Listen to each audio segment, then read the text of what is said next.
aujourd'hui pour cette nouvelle vidéo. Avant tout, je voudrais vous remercier comme d'habitude pour vos abonnements. Bienvenue aux nouveaux abonnés qui débarquent sur la chaîne. J'espère que vous trouvez votre bonheur. N'hésitez pas aussi à poser des questions dans l'onglet communauté ou si vous avez besoin d'aide pour vos budgets, eh bien m'envoyez tout simplement un mail. Vous trouverez mon adresse mail dans la description de la vidéo. Sinon, vous pouvez aussi me contacter en message sur mon compte Instagram. Voilà. Et puis, merci pour vos commentaires, pour vos likes et pour vos partages. Donc, aujourd'hui, on va faire le budget prévisionnel pour le mois d'août. Alors, qu'est-ce qu'il y a de spécifique au mois d'août? Je pars en vacances. Voilà. Donc, pour ceux qui ne l'ont pas encore vu, vous pouvez regarder, je vous affiche le lien là au-dessus du budget prévisionnel pour les vacances. Le budget vacances, comment je m'y suis prise, comment je me suis organisée, etc. Donc, vous pouvez regarder tout ça. Qu'est-ce qu'on a d'autre aussi? Au mois d'août, on va avoir la prime de rentrée scolaire pour ceux qui ont droit. Donc, moi, j'y ai droit. Donc, je vais la recevoir. Et avec ça, ça me permet vraiment de financer tout ce qui se rapporte à la rentrée scolaire. Donc, les frais de transport. Parce que je rappelle qu'ils sont à ma charge. Donc, les frais de transport... Là, cette année, comme ma fille rentre au lycée, ça va être le train. Donc, on les ferait l'abonnement train, tout ce qui va être fourniture scolaire, les vêtements de sport, quelques vêtements pour la rentrée, etc. Donc, tout ça, c'est financé avec la prime de rentrée scolaire. Et comme d'habitude, s'il me reste un petit peu de budget, je le garde de côté dans une enveloppe spécifique pour les sorties qu'il y aura à régler au cours de l'année, etc. Voilà, ça, c'est mon fonctionnement. Sinon, à part ça, au mois d'août, à part la rentrée scolaire, enfin les frais de rentrée scolaire plus les vacances d'été, il n'y a rien d'autre de prévu. Donc, on va regarder tout ça tout de suite sur le bureau. On va faire le budget ensemble. Alors, c'est parti. Donc, pour les revenus, comme d'habitude, j'ai mon salaire. Ça ne change pas, c'est 1600. Qu'est-ce qu'on a encore? J'ai la pension alimentaire qui est de 286 et puis prime d'activité qui est de 139. Voilà.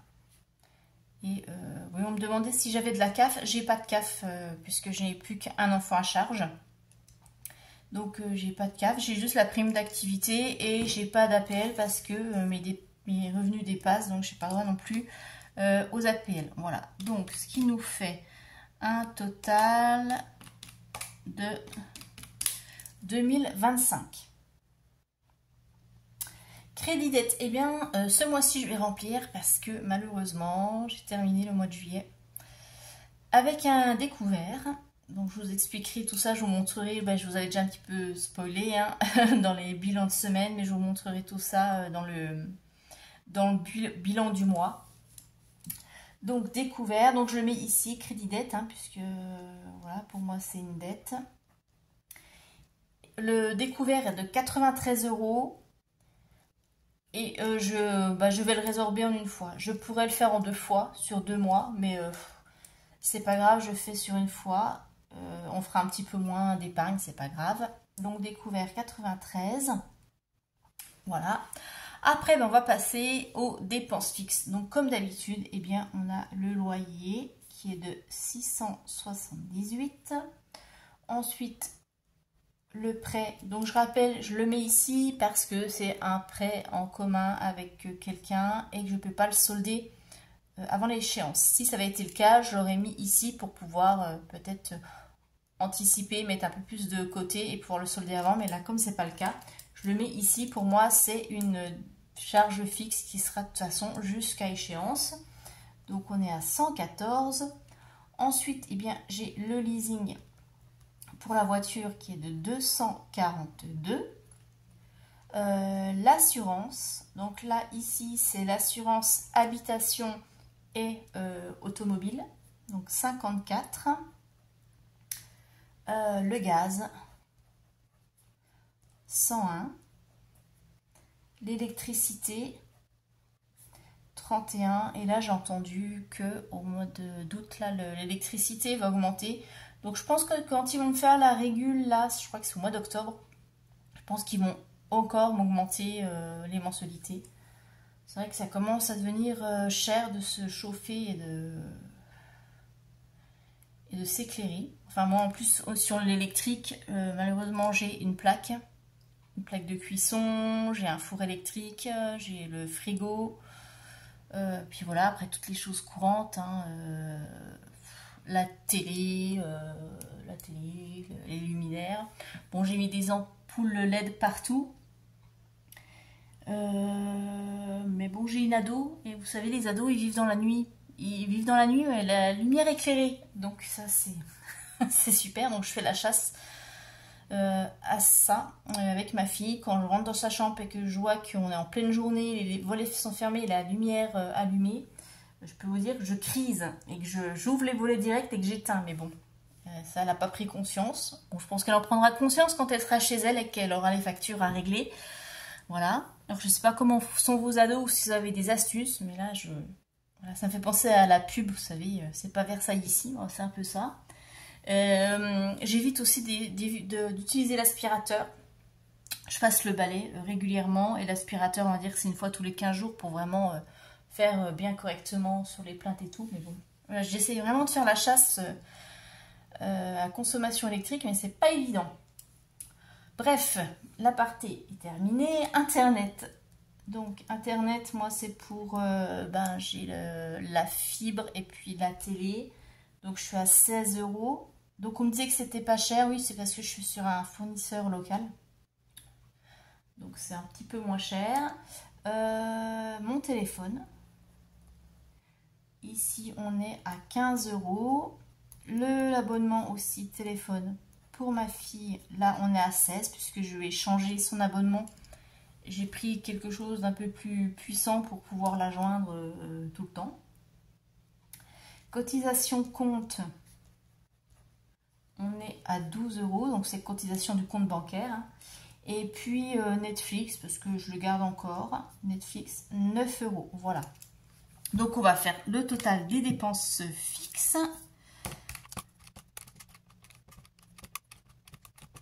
On est à 1288. Voilà.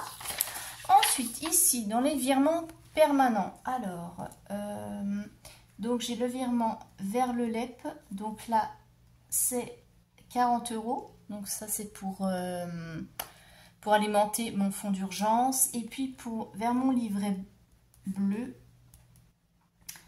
je suis à 10 €. Ça, c'est pour ma prévoyance obsèque. Donc, ce qui nous fait 50 €. Ça ne change pas non plus. Au niveau des dépenses variables pour le mois d'août, qu'est-ce que j'ai prévu? Eh bien, j'ai le carburant.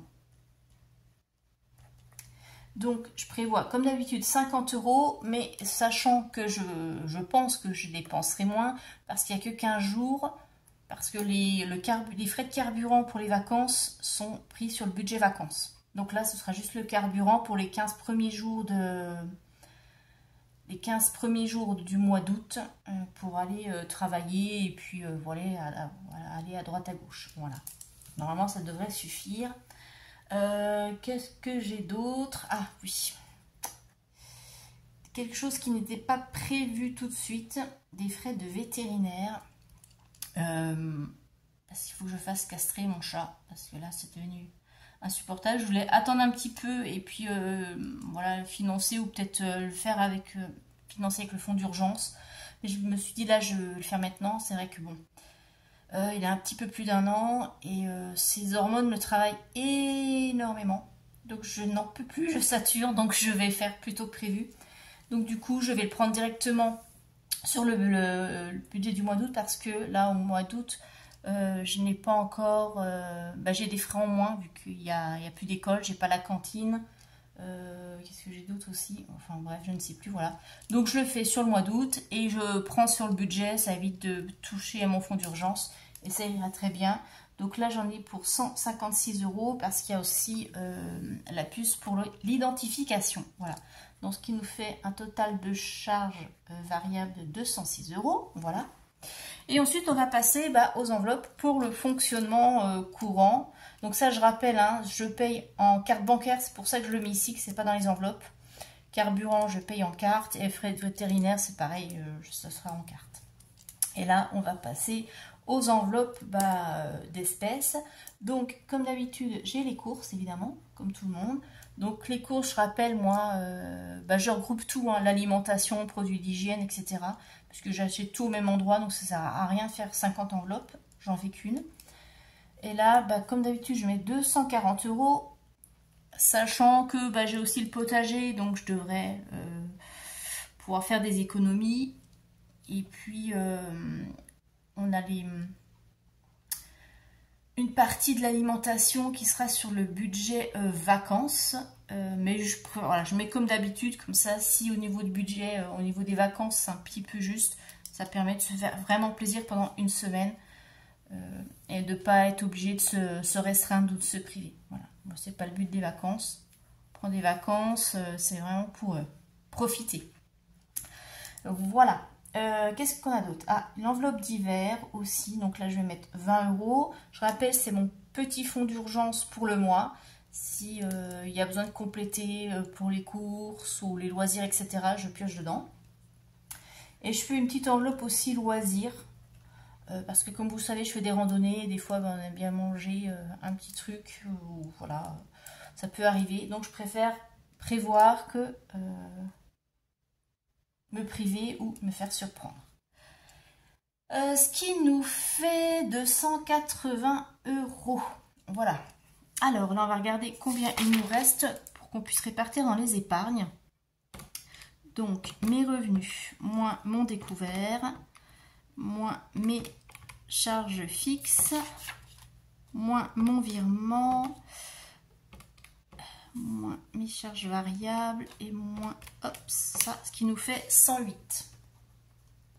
Ok. Bon, ça fait 100 €. Hein, parce que 108, il y a 8 €, on les laisse sur le compte. Enfin, voilà, si au mois d'août, il n'y a pas encore d'imprévu. Alors, comme d'habitude, le train, ça, je m'oblige vraiment tous les mois à le faire. Donc, c'est 40 €. Ensuite, Noël, je mets 20 €. Anniversaire, c'est 10. Taxe d'ordure, c'est 10. Et il me reste 28 €, donc 20 €. Et les 20 €, je vais les mettre dans mon enveloppe voyage. Voilà. Ce qui nous fait un solde de 8 € normalement. Voilà.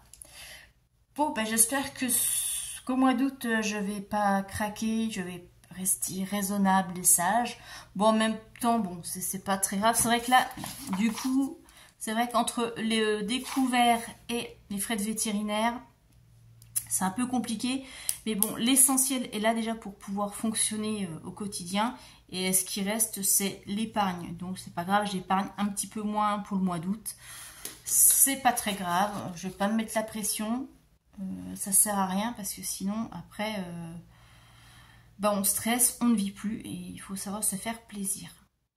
Tant que ça n'empiète pas sur, voilà, je dirais les besoins fondamentaux, hein, comme l'essence, les courses, c'est pas très grave. Voilà, je ferai un peu plus d'épargne et bien du coup au mois de septembre après, ou sauf si j'arrive à épargner sur des catégories, voilà. Donc voilà pour ce budget prévisionnel pour ce mois d'août. Vous dites-moi comment ça s'annonce pour vous, si vous avez déjà prévu, si vous avez des petits imprévus aussi, si vous avez des vacances.